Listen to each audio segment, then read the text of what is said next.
My name is Ben Stapley. I'm the executive pastor here. And if I've never introduced myself to you now, consider this an introduction. Also, I would love to connect with you guys as well. So if I haven't met you, please connect with me after the service in the lobby. If you're new, don't worry. I'm new. I've only been here for 4 months, and it's been great so far. I love the job, and more important than the job itself, my family and I have loved the sense of community that we've received here at TLCC. Me and my wife feel loved on by you guys and accepted here, and my kids love K-Port. They're very excited for the movie tonight happening down there at 4 o'clock. So thank you for inviting us in and inviting me to speak with you this morning. We're going to be jumping into a passage found in Hebrews chapter 4, verses 14 through 16. So if you wanted to open your Bibles and follow along now, that would be great. We're going to be looking at that. You can grab your physical Bible, grab an app. If you don't have either, don't worry. It's going to be on the screen behind me. But before we jump into the passage, let me give you a little bit of context of where we are coming from in relationship to this passage in the series that we're in. We're in a message series called Greater Than. And we've been looking about how Jesus is greater than everything. First of all, for the first century readers who got this text, how he was greater than what they had. He was greater than angels. He was greater than the high priest. He was greater than the sacrificial system. Jesus was greater for everything that they had around them. And that still holds true for us today. Jesus is still greater than in our lives. So we're going to be exploring that. The beautiful thing about this passage is not only that truth, but it is very, very encouraging and has a lot of application for us, regardless of where we are on the spiritual path. So I'm excited to jump into it with you guys. Let's read the passage and then go from there. Hebrews 4:14 through 16. Since then we have a great high priest who has passed through the heavens, Jesus, the Son of God. Let us hold fast our confession. For we do not have a high priest who is unable to sympathize with our weaknesses, but one who in every respect has been tempted as we are, yet without sin. Let us then with confidence draw near the throne of grace that we may receive mercy and find grace to help in our time of need. Since we have a great high priest, we start here, and before we can even compare Jesus to the high priest, we need to remind ourselves of what is a high priest again? If you're not aware, don't worry. Let me give us a crash course on what a high priest is so you know who Jesus is being compared to. So, before this, Israel had a great religious system established.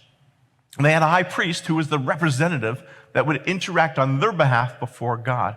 And once a year, on the Day of Atonement, Yom Kippur, the high priest would come into their sanctuary, into their tabernacle. And their tabernacle was kind of like their religious gathering place. It's their version of church, for lack of a better term.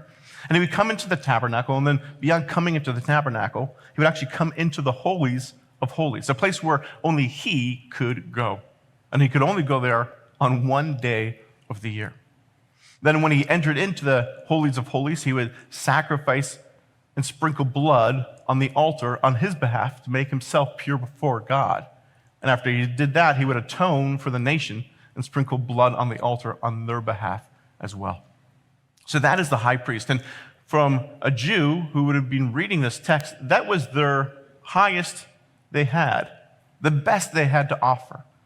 And the author's saying, we have something way better than that. We have something greater than. We have a great high priest. A couple of reasons why. There's some limitations that the priest faced, which is funny because it's actually identified in their garment and what they wore. So the priest went in and he had the beautiful robe adorned with precious jewels, but at the bottom there was bells sewn into the hem of the garment. And unless you're Santa Claus, you don't have bells on your garments. It's just kind of weird to be walking around jingling as you walk. But the high priest needed this because when he went into the holies of holies, there were no mirrors, there were no doors. You could not see what was happening in there. So when the high priest went into there, and the high priest did not atone for their sin first, they were likely to be struck dead by God because they were no longer seen as holy in his presence without that atonement. So how would the people know if the guy died? They literally had to listen. Okay, we hear the bells, we hear the bells, we hear the bells. We don't hear the bells. That's not good. That's not good. They would be listening in to see if the person was still walking around in the holies of holies. Beyond this bell that indicates a limitation within the high priest, that they could be struck dead by God, they would oftentimes tie a rope around their foot as well. It's called odd accessory, right? To have a rope tied around your ankle. Why would you have?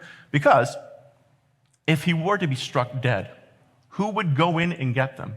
The high priest was in there, and they were not righteous in God's eyes, and they were struck dead. I'm not going to be the one going in and getting them out of there, right? I'll be the guy with the rope dragging their dead body out of there. I'll do that job. I won't be the one going in there. So this high priest, even as great as the high priest was, still had plenty of limitations. They had to wear bells, they had to have this rope, indicating that even their best of them didn't really stand a chance in front of God in terms of their purity that they could bring to the table. So the author is saying they have a high priest in Jesus that is better.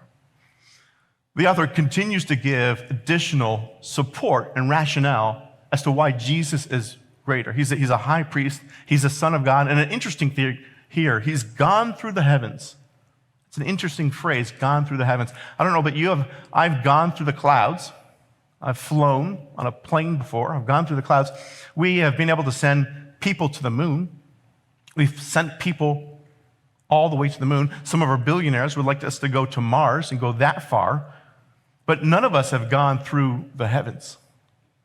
The time Hebrews was written was just shortly after Jesus died, rose again, and then ascended into heaven. So there would have still been eyewitnesses that perhaps would have seen that themselves, that first-hand account of Jesus ascending, going through the heavens. That is the type of high priest that we have. We have, my first point, we have Jesus. Look at the beginning of the verse. Since we have this great high priest. I encourage you, if you grab the life notes, you'd like to follow along, fill it out as we go along. It's also on our app as well. But we have a great high priest indicated there in verse 14. Let's read the rest of 14 and see where it goes. Since we then have a great high priest who has passed through the heavens, Jesus, the Son of God, let's hold fast our confession. Hold fast our confession. So our first point is we have Jesus. Our second point is let's hold on to Jesus.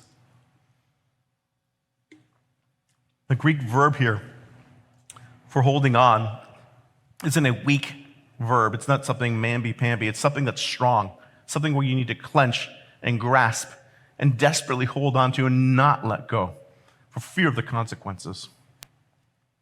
My brother and I worked construction for a couple of years after we finished college, and I was gearing up to become an electrician, and after shocking myself a number of times and electrocuting myself, so I realized it was not the profession for me. Ultimately, I gear changed and I've become a pastor. But I was doing construction with him. And we worked in a big warehouse, similar to the one you're going to see behind me here. It was a big old warehouse, 100 feet long, 50 feet wide, 50 feet high, and it had a huge crane at the top. And what we did is we'd build these mobile units, and when we were done with them, the crane would come on down, and it would hold onto the construction that we'd built. It would take it to the end of the warehouse, put it on an 18-wheeler, and it would take that off to a job site. And so one day, after everyone else had left and we were closing up shop, I saw that crane, and I was like, hey, let's have a little fun with the crane. And so my brother brought the crane down, and I said, hey, bring me up about 5 feet and kind of swing me around. So I held onto the crane, and he brought me up and swung me around. I had a great time. And then I came down, and then my little brother was like, hey, man, I want to do that. So I was like, great. And being an older brother, I was like, I'm going to have some fun with this too. And so he held onto the crane, and I raised him up not 5 feet, not 10 feet. I raised him about 15 or 20 feet. And he was holding on to that crane. He was desperately holding on, and he was also yelling at me to bring him back down as well, which I ultimately did, and he got down safe. But he was grasping onto that crane because he realized there's some consequences if he lets go. He's going to get injured if he falls. He was desperately holding onto the crane to the same degree that he and I were holding onto the crane as we were elevated. That's that same verb, that same tense that the author here is saying, hold on to your confession. Grasp onto it greatly. Do not let go. This is not a light and an insignificant thing. Hold on to your confession. So then it begs the question, well, what is the confession that they were holding on to? What was the confession these readers would have known?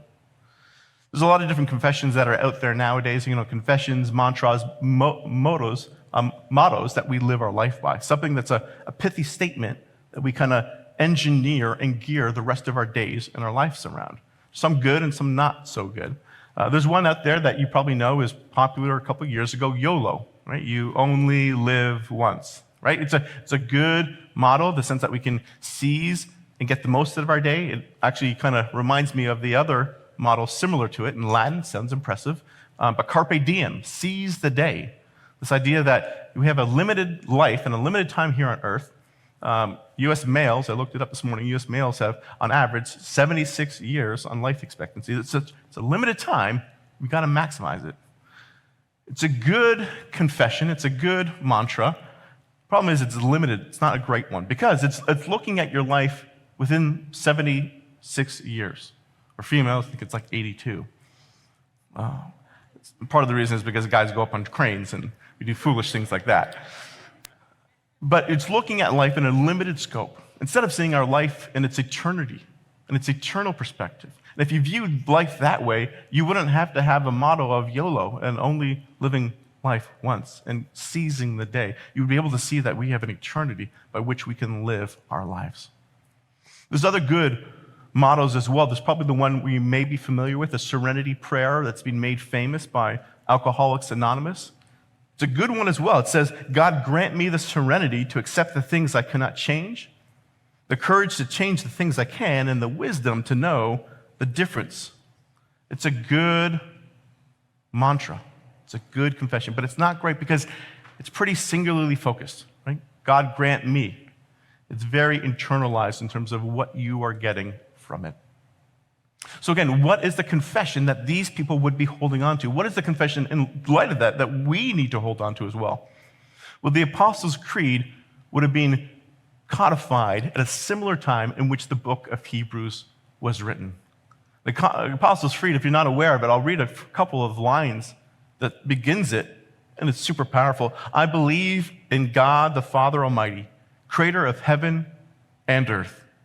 I believe in Jesus Christ, his only Son, our Lord. This would have been a popular confession out there. So when the author is saying, hold tight unto a confession, he's saying, don't just hold tight unto something that you only live once. Don't hold on to a confession like that. Hold on to a confession that's beefy, something that you can build your life, not just the life now, but your life, eternal life around. Hold on to that type of confession.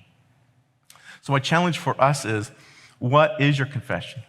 What are you holding on to? And if you don't have one, I encourage you, memorize the Apostles' Creed. It's just a couple of sentences long. It will help frame your day as you go about it. If you're not good with memorization, don't worry. Just print that off on a 3x5 card, put it on the mirror when you shave or put your makeup on in the morning, and recite that to yourself. Remind yourself that we believe in God, the Father Almighty, creator of heaven and earth, and Jesus Christ, his Son, our Lord. A little more powerful than YOLO, right? That is our confession. That is what we get to hold on to. We get a chance to hold on to Jesus. Why do we get a chance to hold on to Jesus? Because Jesus holds on to us. Jesus holds on to us. Let's look in verse 15. For we do not have a high priest who is unable to sympathize with our weakness, but one who, in every respect, has been tempted as we are, yet without sin. Jesus here offers us sympathy, which is a beautiful thing because it's in short supply. It's in short supply. Have you ever confessed a weakness or a limitation to somebody else and you have not gotten sympathy, but you've gotten a negative response? There's a lot of different negative ways in which we can respond or people respond to us when we share a weakness with them. And one of the ways is false pity. Right? Someone actually doesn't care about what you're, oh, I'm sorry. Oh, that's too bad. Sorry. The thing about false pity is somebody's actually not sympathizing with you. They don't have an emotional connection with who you are. And so because of that, they need to over-dramatize their actions. Like you can actually tell when someone's, in another conversation, when someone's demonstrating self-pity, you don't have to hear it. You just see it, right? And you're like, why are they being a caricature? Why are they over-dramatizing? Because they don't actually feel it. They need to kind of show it. So sometimes we express weaknesses, and that's how people respond. Sometimes they respond with mockery. Right? You say, I'm struggling in this area, I have a weakness in the area, and someone's like, wow, really, bro? Really? That's how you struggle? Come on, I thought better of you. Really? And they mock you because of you showing vulnerability towards them. Or my favorite / worst is the one-upmanship. When you express a limitation and something that you're struggling with, and someone says, really? That's what you're struggling? Well, you should know what I struggle with. This is what I struggle with. You think that's bad? Let me tell you what I struggle with. And they one-up you. Jesus doesn't do any of those things, right? He doesn't give you false pity. He doesn't give you mockery. He doesn't give you one-upmanship. Well, really, your cancer's difficult? Well, I went to the crucifixion, so how about that? He doesn't do this weird one-upmanship that we feel the need to do with each other. Jesus says, tell me more. Tell me more about that. I want to hear more. I want to help you. He gives us legitimate sympathy. Why is he able to give us sympathy? Because he's being tested like we have been. He's being tested. It's interesting because oftentimes when we think about Jesus, Jesus who is both fully God and fully man, we oftentimes highlight his divinity and downplay his humanity. He was God, we kind of forget, at least I do, the fact that Jesus was a man. The beautiful thing in this passage is it puts those things on even level, and it brings up his humanity. It reminds us that Jesus was tempted like we were. Some of you here, or some of us online, may be struggling and saying, yeah, but I don't really believe that. You might be coming to this verse, and to this service, and to this church with a cynic's or a critic's posture and heart. If that's the case, we welcome you, and we are glad you are here, and we are glad you are bringing that disposition with you. The reason I can say that is because Jesus allowed people who are cynical and critical and that type of disposition around him.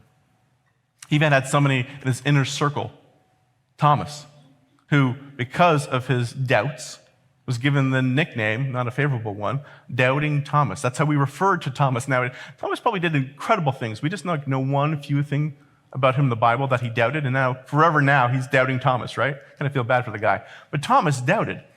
When Jesus was risen again, the disciples told him, yeah, Jesus has risen again, and said, not until I put my hands in his nail marks will I believe it. And hearing this, did Jesus get angry, get infuriated, indignant, cast him out of the disciples and said, you're out of the posse, you got to leave now, you don't believe me? No. Jesus said, okay, let's do it. Jesus presented himself. He meets us in our limitations. He meets us in our weaknesses. And so if you have that same posture and that same spirit this morning, Jesus is meeting you where you're at. You might be looking at this verse and saying, was he really tempted in every way that we are? How can that be? You might be saying, you know what, like road rage. Did he have, I get road rage. I drive 78, I drive the turnpike. I get it pretty easily. Did Jesus, so he didn't have road rage, but did he suffer with anger and rage? Probably. He interacted with the 12 disciples, one of them who doubted him. So in terms of actually being tempted in a similar way, yeah, he was tempted in a similar way to the way we are. We're coming upon April 18th. Sorry to bring a downer to the room, but it's tax season. April 18th is when we need to file our taxes. So we're looking at that, and was Jesus ever tempted with tax fraud, maybe kind of cutting the corners, maybe not reporting things as he should? Not with tax fraud per se, but the temptation underneath that, being the temptation of deceit, sure. He was a businessman. He was a carpenter. He needed to make money. And so I'm sure there were times where he maybe wanted to overcharge for an item or pretend it was a solid table set knowing that one of the chairs had a wonky leg. He was tempted with deceit. Was he tempted with internet pornography? No, he wasn't tempted with that. The internet was not invented then. He was not tempted with that, but was he tempted with lust? Sure he was. The height of his popularity, he had 10,000 people coming out when he spoke. And I'm sure one of those people in the 10,000 probably came to him on the side and said, geez, why don't we hook up? You're popular. I'm beautiful. Why don't we? And I'm sure that lust and his ability to be tempted by it and act upon it was present in his life. So in every way in which we are tempted, he has been tempted as well. You might be sitting in the room and saying, which is comforting for us as the critic and the cynic. It's also comforting for us in the room, where we might be saying, there's nobody else who knows my weaknesses, nobody else who's tempted in the unique way that I am. And that might be true. I might not know how you're tempted. You might not know how I'm tempted. We probably are tempted by different things. So there might not be someone in this room, there might not be someone with us online right now who's tempted in that unique way. But the Bible tells us that there's somebody in heaven who's tempted in the unique way that we are. And that's Jesus. Jesus was tempted in the same unique ways that we are. And the best thing about this verse as it concludes is he did it without sin. He did it without sin. He didn't falter. Not once, not ever. He did it without sin. That is our great high priest. That is why he is greater than. The Israelites had their high priest, and they hoped he wasn't struck dead. We have a high priest who was tempted in every way that we are and did not sin. My last point is this.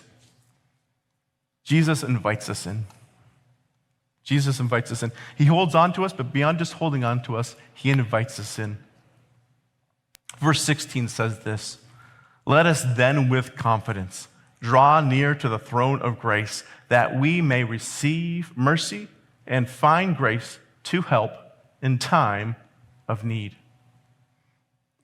There's a new Batman movie coming out. It seems like there's a new Batman movie coming out every year at this point. I don't know why it's so popular. There's a new one coming out. The actor is Robert Pattinson, who will be playing Batman. Be interested to see how he does and transitions into that role. There's been a lot of actors who played the role of Batman over the years. There's Christian Bale, there's Michael Keaton, there's a lot of different guys who've played Batman. But my favorite, my personal favorite, is the OG. It's the original.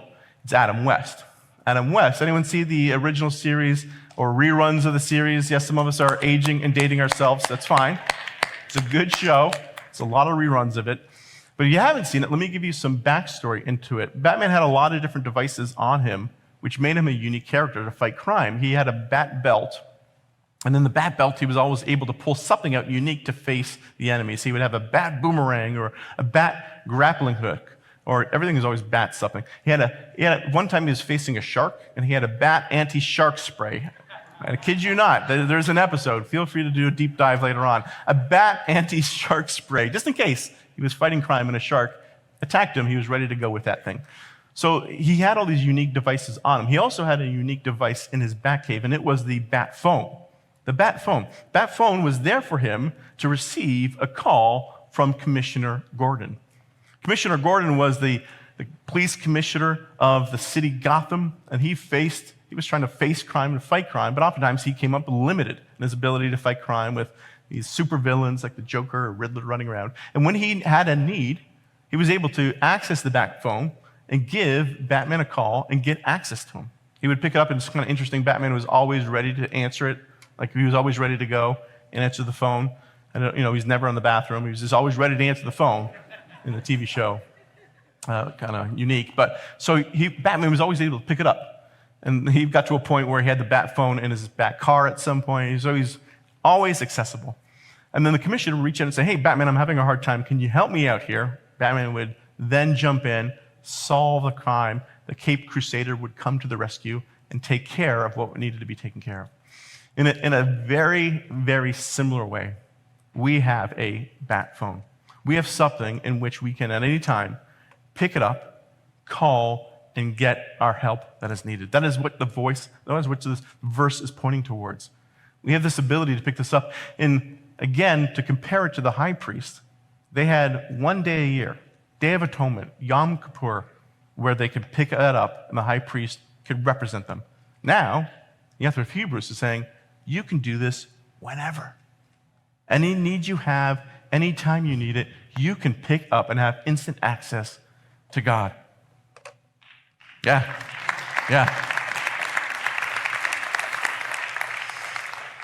The verse goes on and tells us that we have a confidence when we can approach the throne, a confidence when we go.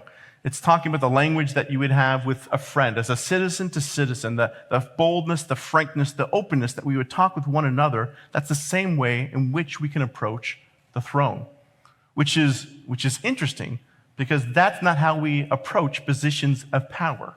Right? We don't approach positions of power with confidence, openness, frankness. When you go to your boss, are those the terms that you would describe a conversation? Probably not. Actually, some of us might work in a workplace in which when we go to our boss, they're not even on the same floor of us. We have to go up a floor to meet where they are. That's not confidence-inducing if I have to take an elevator or stairs just to go to my boss. And you go to their office, their desk is 2 or 3 times bigger than yours. It feels like you're sitting behind a tank. And then I love this power play as well. You'll sit down, your boss will sit down, and then you'll sit down and you'll be about 6 inches shorter than them. Like they've sawed and sanded down the chair legs just to let you know exactly where you are in relationship to them, a little bit lower, right? None of this is confidence-inducing. The author is saying when you go to the throne room of God, you can go in with confidence. Compare that with our leaders, our presidents. How do we approach them as well? During a political scrum, when they're giving a press conference and they grant us to take questions afterwards. How do reporters respond, right? It's a madhouse. Mr. President, Mr. President, Mr. They're yelling over one another to be heard. And then it's based upon the president saying, I will listen to you, or I'll listen to you, and giving them that time of day. That's how we approach our presidents, not with confidence, but with competition. I need to out-yell the other person so that I'm ultimately, hopefully, heard. Then rewind the clock. How did the first century readers, how would they have approached their thrones? They would not. It would be beyond them to think that they could have an audience with their rulers. That's completely foreign to them. Or if they were brought in front of the rulers, it would have been because of discipline, and possibly their life would have been on the line. So this idea that we can come to God with confidence is completely foreign to them. We can approach with confidence. I like this tense here. This tense in the verb is we can draw near. It's a continual drawing near. We can continually come before God. A couple of weeks ago, we were having supper as a family, and I was there physically, but I wasn't there emotionally, I wasn't there mentally. I was thinking about something else. My daughter, Violet, who's 9, very astute, takes after her mom. She said, Daddy, where are you? Where are you? You're not here. I know you're somewhere. It's clearly you're not here with us. Where are you? And I said, you know what? I'm sorry. I'm thinking about a problem at work. I'm trying to solve it in my mind. I apologize. And her response is, well, why didn't you go to Jesus with it? Why don't you take to him about it? Why don't you pick up the phone and give him a call? Because you can do this whenever. You can call him whenever. Why don't you do this? Come forward with confidence, and come forward, continually draw near. Not just once and done, not just Day of Atonement, Yom Kippur, not just Sunday morning, right? We can do this continually. The beautiful thing here is when we come to the throne, it's not just a throne, but it's a throne of grace. A throne of grace. Recently, our Church Online campus pastors, Christian and Amanda, got a chance to go to Buckingham Palace. See a photo of here taking the obligatory selfie. They got a chance to get to the palace, but they didn't get a chance to get in. They got to the gated perimeter of it, but actually didn't get beyond that onto the property ground or into the throne room. But had they gotten into the throne room, it would have looked something like this. It would have been a throne room of opulence, a throne room of grandeur, a throne room of power and prestige. It would have been a throne room that indicated its value. God's throne room indicates our value. This throne room is saying, I'm important, right? The Queen's saying, I'm important, listen to me. When we go to the throne room of grace, God's saying, you're important. You're important. You're important. He gives us grace. Beyond giving us grace, he gives us mercy. He gives us grace and mercy. What's the difference between the two? It's unique, but there is a difference between the two. Mercy is not getting what you deserve, and grace is not deserving what you get. Mercy is not getting what you deserve, and grace is not deserving what you get. Let me unpack that. Mercy, not getting what you deserve. Well, what do we deserve? We deserve punishment. We deserve death. We deserve alienation. Our sin has separated us from God. That is what we deserve. Because of mercy, we don't get that. We get something different. Grace gives us things that we should not receive. What are those things that we should not receive? Acceptance, forgiveness, sonship, daughtership brought into the family, gifts, blessings, support. And we get all these things because of grace and mercy. When we come to that throne, we get both. We get both. The beautiful thing is, as this verse ends, it says, when do we get these things? We get these things in our time of need. Our time of need. When is the time of need? A time of need for the proud? For the proud, it's never. For the humble, it's whenever. If you're a proud person, you are not going to come to the throne of grace. You're never going to omit your time of need. But if you're humble enough, it's whenever you need it. You can pick up that phone and receive grace. It may be for you today as a couple. You may be doing something small and insignificant, like trying to figure out what restaurant to go to for lunch as you're driving on out, and you're making a mountain of a molehill. And you just need to say, you know what, let's go to where you want to eat. You may need a time of need, and you may need some grace for something in relationship to your spouse today or this week. When you do, rely on God for that. Reach out for that grace that you need. You may be going into your work week this week, and you may need grace in time of need in relationship to a coworker, someone who's maybe underperforming, and that you would love to just tear them apart. But you know that ultimately that's not going to help them develop as an employee. That's not going to help them get from A to B. And in fact, you need to be patient with them. You need to teach them and coach them and train them and help them develop. And you may need some grace and mercy in your time of need. Or maybe it's not with other people. Maybe it's with yourself. This idea that God is going to meet us with our weaknesses. It's a very holistic term, that term weakness. The sense that he wants to help us in any of our weaknesses. Relational weaknesses, mental weaknesses, spiritual weaknesses, physical weakness. And you may be struggling with an ailment, something within your body that you know cognitively it's a part of the fall, and ultimately one day it will be rectified. But right now you just need some grace and mercy in time of need. And you're like, God, I know you love me, I know you care for me, but you're not here right now. And I just need one of your representatives here on earth to meet me and to give me some grace and mercy. I need someone to reach out and to call me, someone to tell me it's going to be okay, someone to provide a meal, someone to love me here in the flesh. Can you give me some grace and mercy? This is my time of need. Whatever your ailment is, whatever your need is, reach out.